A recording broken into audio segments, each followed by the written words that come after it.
vamos a tratar de revertir todo ese cuadro fisiopatológico que les mencioné anteriormente, revertir la cetosis y revertir la acidosis como tal en este paciente.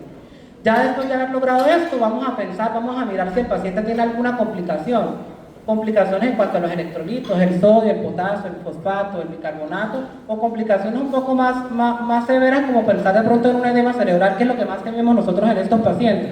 Entonces, monitorizar y tratar las complicaciones.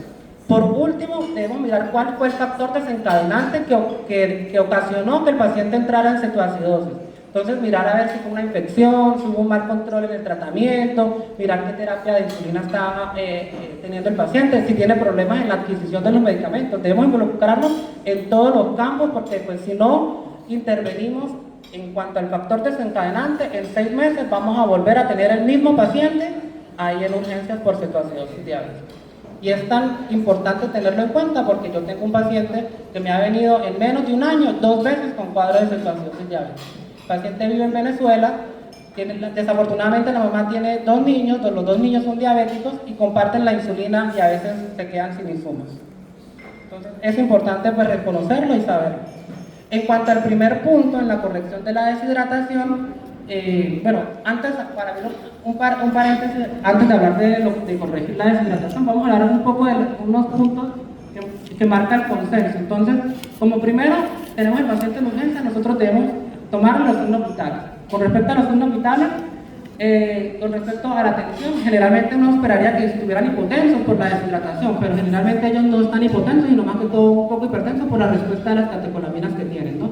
Pesar siempre el paciente, apenas llega el paciente y nos da la glucometría alta, tomarles gases venosos y pues toda la carga de batería de laboratorios, perfil renal, creatinina, BU, perfil bioquímico, hemoglobina glicosilada,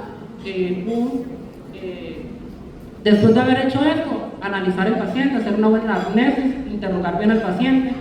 Inmediatamente vamos a mirar al paciente y vamos a mirar el estado de conciencia. Con respecto al estado de conciencia, lo vamos a evaluar por la escala de Glasgow, ¿ya? Con respecto a si estuviese alterada la escala de Glasgow, el consenso nos dice de que realmente la intubación endotraqueal en los pacientes con cetoacidosis diabética no la recomienda. Únicamente en el caso de que esté estuporoso, en coma, obnulado. ¿Por qué? Porque pues esto altera aún más el pH del líquido cerebral y va a producir mayor lesión cerebral. Entonces con ese punto, pues en la mayor medida que podamos pues, evitarla, pues mucho mejor. Los pacientes que tengan riesgo de broncoaspiración, alteración del estado de conciencia, recomiendan colocar una sondita nasogástrica y con eso evitamos eso. Con la sonda vesical dicen que pues la podemos usar o no la podemos usar, pero lo que sí hacen salvedad es que no debemos corregir pérdidas urinarias. Con respecto a lo que es las vías, recomiendan 3 vías mínimas y que la insulina debe pasarse solamente por una vía para evitar interrupciones. Con respecto al oxígeno, solamente lo vamos a utilizar cuando haya falla circulatoria o el paciente esté choqueado. Son las 2 indicaciones. Y por último, los catéteres venosos centrales en pacientes con cetoacidosis diabética no es como que una recomendación fuerte para usarlo. Ellos dicen que hay mayor riesgo de trombosis y si es cierto, dentro de lo que manejé el año pasado, un paciente le pusieron precisamente el catéter venoso y hizo trombosis a los 10 días de ingreso de la unidad de cuidados intensivos, entonces yo no lo recomiendo. Reposición de líquidos electrolitos, entonces cuando nosotros vamos a reponer líquidos debemos tener en cuenta 3 puntos importantes. ¿Qué es lo que vamos a hacer con los líquidos? ¿Qué es lo que nosotros vamos a corregir? ¿Qué cantidad de bolo vamos a administrar? Está como que esa pregunta siempre. Entonces siempre debemos tener en cuenta 3 puntos importantes. El bolo de expansión o ese bolo que vamos a pasar en el primer momento, calcular el déficit de agua y por último nunca olvidarnos de las necesidades basales del paciente porque el paciente va a quedar sin vía oral, entonces necesita sus necesidades basales. Entre esos 3 puntos pues nosotros vamos a calcular el volumen total de los líquidos del paciente. Saltándonos un poco al número 2, calculando el déficit de agua, anteriormente el consenso pues nos daba como que calcular ese déficit de agua pues al clínico, dependiendo pues para lo que uno era ojo seco, el otro ojo hundido, el otro, para el otro médico era ojo semi hundido o boca seca, boca semiseca. Entonces no era como un parámetro era más subjetivo del clínico y no había, muchos pacientes quedaban pues corto de líquidos, deshidratados. Entonces, ¿qué hizo este consenso? Nos da como que una meta más objetiva, utilizando los gases o clasificar la acidosis metabólica de los pacientes y dependiendo al grado de acidosis, pues corregir la deshidratación en estos pacientes. Entonces, en caso del paciente que entre en cetoacidosis diabética leve, hablamos cuando es leve, con un pH menor de 7,3, con un bicarbonato menor de 18, vamos a corregir la deshidratación a un 5% del D. Moderado, un pH menor de 7,2, bicarbonato menor de 10 y la vamos a corregir al 7%. Ya cuando es una cetoacidosis severa, el pH está menor de 7,1, el bicarbonato menor de 5 y lo vamos a corregir hasta el 10%. Nos saltamos del 2, ahora nos pasamos al 1, el primer bolo de expansión. ¿Qué queremos nosotros con ese bolo de expansión? Queremos como que restablecer el flujo circulante y mejorar lo que es la filtración glomerular de nuestros pacientes. No nos olvidemos de pacientes que estén en cetoacidosis moderada severa, si necesitamos realizar el IRCP, la resuscitación, a veces pues realizar. En cuanto a la intervención como tal de los líquidos, la recomendación es de 10 a 20 cc por kilo y pasarlo de 20 a 30 minutos. Solo después de la hora iniciar la insulina como tal. En los casos que son leves, cetoacidosis leves, no está contraindicado en la vía oral, se podría hidratar a estos pacientes mediante vía oral. Inclusive la insulina en los pacientes que tienen cetoacidosis leve, que posteriormente les voy a hablar de un caso en específico, podemos manejarla inclusive con insulinas subcutáneas. Entonces, ¿qué tenemos acá? Para hacer un poco más práctico, traté como de hacer un caso clínico para este primer punto, para que pues no haya como que confusión en cómo manejar los líquidos en los pacientes con cetoacidosis diabética. Entonces tenemos un paciente de 12 años de edad, tiene síntomas inespecíficos como les mencioné anteriormente y también tiene como que la triada clásica de la cetoacidosis diabética. ¿Qué vamos a hacer? Vamos a evaluar el estado de conciencia, el grado de deshidratación y mirar el factor desencadenante, que en este punto fue un foco infeccioso. ¿Qué vamos a mirar? Ya es un paciente conocido, es un diabético ya pues, conocido por el servicio de endocrinología pediátrica. Vamos a mirar el tratamiento. Es importante saber cuántos años lleva él con diabetes, mirar qué tipo de insulinas utiliza, cuál es el esquema que tiene, vuelo basal, si la dosis que tiene es adecuada. Es tan importante hasta saber cómo se aplica el medicamento, si él rota como tal la insulina en la inserción de la aguja, porque pues tenemos una condición que se llama lipodistrofia, que generalmente pasa cuando el paciente siempre se coloca en la inyección en el mismo punto y esto genera como un acortanamiento en la piel y pues por más que puya y bote insulina, la absorción de la insulina no va a llegar y va a ser la causa de que pues va a estar siempre en hiperglicemia hasta que pues, el vaso se chorrea y pues produce la situación. Hay unos pacientes, también mirar el control o el monitoreo de cómo se hace el autocontrol, ¿listo? ¿Cuántas glucometrías se toma él? Acordémonos que la ADA, la Asociación Americana de Diabetes, nos aconseja que para que un paciente tenga un buen autocontrol son mínimo 6 glucometrías diarias. ¿Por qué? Porque pues, va a tener un esquema mucho más estrecho y va a saber específicamente en qué momentos él hace hiperglicemias y al saber eso podemos corregir e intervenir específicamente donde está alterado pues, el problema. Entonces ya a nivel objetivo, ¿qué encontramos? Encontramos en el examen físico, pues como podemos ver ahí, pacientes que tienen grave deshidratación, alteración de conciencia, tal vez un poco alteración en el estado circulatorio como tal del paciente. A nivel bioquímico, ¿qué encontramos? Una cetoacidosis diabética severa, un pH por allá menor de 7,1, un bicarbonato por allá cercano al 5 y pues la osmolaridad y el anion gap están aumentados. Entonces ya sabemos el segundo punto en cuanto a los líquidos que tienen una cetoacidosis diabética severa y vamos a corregir al cuánto, al 10%.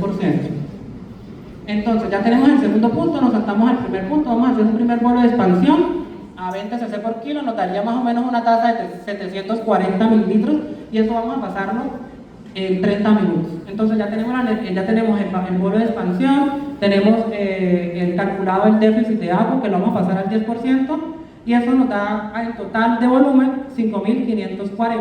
Pero ¿qué pasa? Hay una regla que nos dice, una bandera roja, que no podemos pasar mayor de 4.000 mililitros por metro cuadrado. Entonces hacemos el cambio y lo máximo que nosotros podemos pasar son 4.880. Entonces nos vamos a quedar con la recomendación de 4.880 para pasar en 24 horas. ¿Listo? En cuanto a los electrolitos, el primer electrolito que vamos a evaluar es el sodio. Entonces en cuanto a esto, como les dije anteriormente, pues ya el consenso dice que ya no es tan importante como que medir las concentraciones plasmáticas de sodio en cuanto al tratamiento. El objetivo del sodio es disminuir progresivamente la osmolaridad hasta su valor normal. Lo que sí bien sabemos es que el sodio debe aumentar, no debe aumentar más de 1.6 miliequivalentes por litro por cada 100 gramos de glucosa que disminuya, con el fin de evitar principalmente cambios en la osmolaridad, riesgo de edema cerebral. Hay un estudio que se realizó en PECAR que agrupó varias asociaciones y el objetivo de esto era con respecto a la terapia de los líquidos totales y pasarlo en 24 horas o 48 horas. Querían saber si de pronto había algún efecto en cuanto a la parte neurológica de estos pacientes, que concluyeron que realmente pues da igual si pasarlo en 24 o 48 horas. ¿Por qué? Porque el estado del edema cerebral, ellos dicen que va más relacionado con el estado de hipoperfusión cerebral que genera la cetoacidosis y por el estado hiperinflamatorio del mismo, también por el grado de deshidratación y el grado de hiperventilación que generan estos pacientes durante la cetoacidosis. Además dicen que la osmolaridad inicial y los cambios con respecto a los osmóticos durante el tratamiento pues tuvieron cambios muy mínimos y que no estaban relacionados con la lesión cerebral. Lo que sí dejan cierto es que las concentraciones de sodio en los líquidos sí influyen en lo que son las concentraciones plasmáticas en los pacientes, pero que la velocidad de la ejecución de los líquidos tenía cambios mínimos, entonces como que no mostraba mucho interés en cuanto a esto. En cuanto al potasio, generalmente todos los pacientes con cetoacidosis diabética tienen depresión de potasio previa. Aparte de eso, si empezamos la terapia insulínica como tal, nos va a arrastrar más potasio y se va a caer más el potasio. Entonces la recomendación en este consenso, pues el potasio lo debemos suministrar sí o sí en los pacientes con cetoacidosis diabética. Pero hay unos puntos, hacen la claridad o salvedad en unos puntos en qué momentos usarlo y en qué momentos no. Entonces, obviamente en casos de hipercalemia mayor a 6, no usarlo. Margen de seguridad de 3.5 a 5.5. En caso de que el paciente estuviese todo lo contrario, la hipocalemia, primero debemos tratar la hipocalemia no mayor a 0.5 milicarretes por litro por IB, y ya después de haber corregido el potasio, ahí sí iniciamos la terapia insulínica en estos pacientes. Siempre constatar diuresis es importante y es importante lo que les hablaba tal vez anteriormente, monitorizar a los pacientes porque en el monitor ahí podemos ver gráficamente cómo está su parte electrocardiográfica y podemos mirar con las ondas T indirectamente cómo está el potasio. Entonces, si en caso de hipocalemia, ¿qué vamos a encontrar? Una inversión de la onda T. Y en caso de hipercalemia, una T picuda. Entonces, más o menos les hago salvedad si no tienen electrocardiograma o un monitor, pues, o de pronto no tengan el recurso, están por allá en el rural y no tengan sodio y potasio, si tienen un electrocardiograma, tomarlo y pues ahí más o menos nos orientamos en cuánto está el potasio. En cuanto al bicarbonato, ellos nos dicen que el consenso es claro, dice el bicarbonato en cetoacidosis diabética no usarlo. ¿Por qué? Porque hay mayor riesgo de hipocalemia, mayor riesgo de edema cerebral.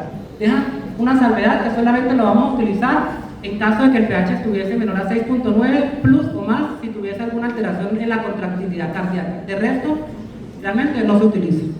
En cuanto al fósforo, el fósforo para hablar de hipocalemia es menor de 2 miligramos por decilitro. No hay estudios en ningún lado que se hayan hecho en pacientes con cetoacidosis diabética, por eso ellos tampoco recomiendan como que el uso indiscriminado de fósforo en esos pacientes. Generalmente se encuentra hasta el 50-60% de los pacientes con cetoacidosis diabética. La hipofosfatemia está más relacionada con el tiempo prolongado de la administración de líquidos y el atraso del inicio de la vía oral en estos pacientes con cetoacidosis diabética. Acá les dejo dos formulitas de la medición del GAP, la osmolaridad efectiva en nuestra paciente se encontraba aumentada, como les dije anteriormente. En síntesis, ¿qué tenemos hasta el momento con respecto a los líquidos? Que vamos a pasar un bolo total de 4.880 para 24 horas. Haciendo más o menos en la transversión, nos da más o menos 203 mililitros por hora. Pero otra banderita roja que nos dice no podemos pasar en las primeras 4 horas mayor de 50 mililitros por kilogramo. Haciendo esta conversión, debemos sumar a esto el bolo de expansión que nosotros hicimos. Y mira que ahí nos dan un rango de 36.5 mililitros por hora, o sea que estamos bien y podemos seguir al siguiente paso. Ya pasó la hora de iniciar los líquidos y cuál es el siguiente paso siguiente que debemos hacer, iniciar la insulina. Pero antes de iniciar la insulina les voy a hablar algo sobre los destrozados. Aportémonos que la glucosa es el sustrato para que actúe la insulina, ¿okay? Con esto que vamos a lograr, vamos a revertir la cetosis también y vamos a mejorar lo que es la lipólisis en estos pacientes. Con respecto a lo que son la medición de glucosa o el control de glucosa en este paciente, el consenso dice que no debe ser mayor a 5 milimoles por litro, o sea, no debemos descender más de 90 miligramos por decilitro por hora en los pacientes con cetoacidosis diabética y debemos tener como un margen entre 200 a 300, tenerlo como que dentro de esos parámetros. ¿Cuándo iniciar destrozados al 5%? Ellos recomiendan iniciarlos cuando esté por debajo de 250 hasta 300 miligramos por decilitro, o cuando haya caída brusca de lo que le dije, mayor de 5 milimoles por hora de la glucosa o la glucometría que nosotros tomemos. En los casos de los pacientes presenten hipoglicemia, no debemos bajar la insulina, debemos aumentar ¿qué? El flujo metabólico de nuestros pacientes. Seguimos avanzando, ya pasó la hora de nuestro paciente, acá tenemos un control de gases, siguen acidosis moderada, leve, moderada, severa, mejoría un poco del anion gap y pues alteraciones en los iones, ¿no? Vamos a iniciar ¿qué? Vamos a iniciar la insulina. La recomendación es insulina regular o cristalina o los análogos, Lispro o Aspart, hasta que se resuelva la cetoacidosis. Criterios de resolución de la cetoacidosis: un pH mayor a ¿qué? A 7.3, un bicarbonato mayor a 18 y que no tenga cetonas ni en sangre ni en orina, o por lo menos 1 milimol por litro. ¿Qué vamos a lograr con la insulina? ¿Qué queremos con la insulina? Acordémonos que la insulina restaura lo que es el metabolismo celular. Aparte de eso, nos va a ayudar a suprimir lo que es la cetogénesis y la lipólisis en los pacientes. Siempre vamos a empezarla 1 hora después de haber iniciado los líquidos. Ellos nos recomiendan utilizar bolos porque va a haber mayor riesgo de hipocalemia y pues edema cerebral en estos pacientes. ¿Cuál es el objetivo? Como les dije anteriormente, disminuir entre 36 a 90 miligramos por decilitro por hora. Es el rango en el cual nosotros debemos, es el margen de seguridad en el cual nosotros vamos a llevar a nuestro paciente. No mayor a 90 porque hay cambios bruscos de la osmolaridad, se traduce como mayor riesgo de edema cerebral, ¿no? En cuanto al goteo, esto es algo muy importante. Entonces, ¿cómo diluir esa mezcla? Lo más fácil para todos es una relación 1 a 1. 50 cc de solución salina, 50 unidades de insulina y no nos matamos la cabeza y tenemos 1 a 1. ¿Listo? Entonces nuestra paciente pesa 37 kilos, vamos a hacer a 0.1, nos da 3.7 cc por hora. En este caso en específico. Acuérdense que yo les hablé anteriormente de los casos que tienen cetoacidosis leve, entonces podemos iniciar la hidratación vía oral y la insulina también la podemos actuar subcutánea en estos casos. Hace 3 días, precisamente organizando esta charla, me llama el doctor Uribe en la clínica Duarte. Tiene una paciente de 8 años que tiene un pH de 7.3, un bicarbonato por allá de 18, no estaba deshidratada, pero sí tenía una glicemia en 400, 500, llegando casi, y tenía cetonas en orina y en sangre, y una hemoglobina glicosilada de 13. O sea, tenemos un diagnóstico de una paciente diabética tipo 1, bioquímicamente confirmada, y tal vez una cetoacidosis diabética leve. Él me pidió que hacíamos, entonces yo le recomendé, iniciemos la vía oral, la hidratación, y en este caso puntual en específico, podemos manejar la insulinoterapia subcutánea. ¿Listo? Entonces, allá solamente tenían los análogos, la dosis total de los análogos es de 0.13 a 0.17 unidades por kilo por cada 2 horas. Y si tienen los análogos Aspart o Lispro,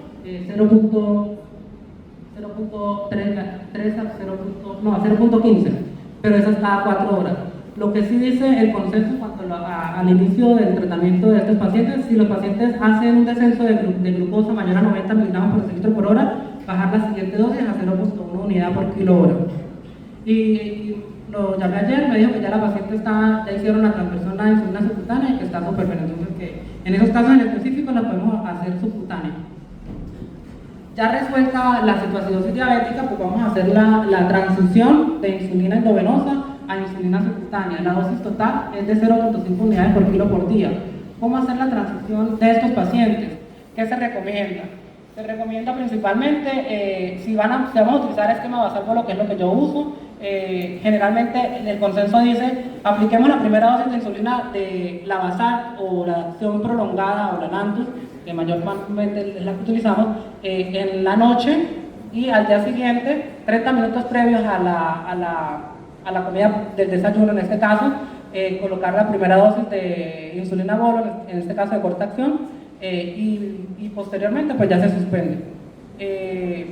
Entonces, en cuanto a nuestro paciente, hacemos el cálculo: 37 kilos, más o menos la mitad, 18 unidades, la mitad la pasamos en bolo, en insulina bolo, y la otra mitad la pasamos en insulina basal. Entonces quedarían 9 unidades de Lantus y 9 unidades de Apidra. En este caso, acordémonos de que esas 9 las vamos a dividir en 3 comidas, entonces quedarían 3 unidades para cada comida. ¿Listo?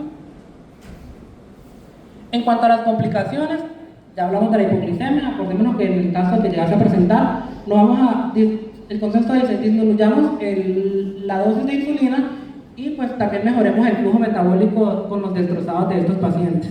La hipofosfatemia que ya les hablé, las alteraciones electrolíticas.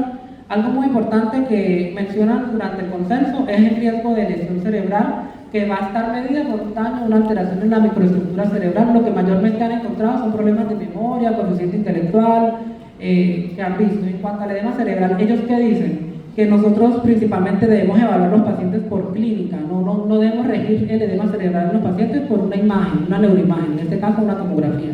Entonces, debemos ser un poquito más clínicos y no basarnos en una tomografía pues, para iniciar tratamiento, ¿tá? En cuanto al edema cerebral. Si estamos sospechando un paciente que tiene edema cerebral, ¿qué es lo que tiene un edema cerebral? Paciente que tiene. Entonces, tiene dolor de cabeza, tiene vómitos, aparte de eso, alteración del estado de conciencia, ¿no? Entonces, si nosotros nos llenamos de soporte de clínica del paciente y estamos sospechando que tiene edema cerebral, el consenso nos dice no atrasemos el uso al inicio del manitol o la solución hipertónica en los pacientes. El manitol de 0.5 a 1 gramo durante 10 a 15 minutos y la solución hipertónica de 2.5 cc por kilo en 10 a 30 minutos. ¿Qué nos dice el consenso? ¿Cuándo utilizar las imágenes o neuroimágenes de manera urgente? Usarlas cuando nosotros estemos sospechando lesiones vasculares, por ejemplo hemorragias o eventos trombóticos en los pacientes como tal. Y ya por último, puntos clave para llevar a casa. Entonces acordamos que la cetoacidosis diabética es una entidad que es grave y puede llegar a ser letal. Y determinar las causas en esto es importante pues para prevenir la recurrencia de los pacientes que lleguen siempre a cetoacidosis diabética. Es importante reconocer cuál es el factor que nos produjo eso, pues para evitar precisamente, como este caso que les dije del niño que ha vuelto 2 veces en menos de 6 meses y por cetoacidosis diabética, que no queremos que pase. La hidratación es el pilar inicial en el tratamiento de los pacientes con cetoacidosis diabética. No correr con la insulina, acordémonos, hidratar siempre al paciente, 1 hora después, iniciar la terapia insulínica.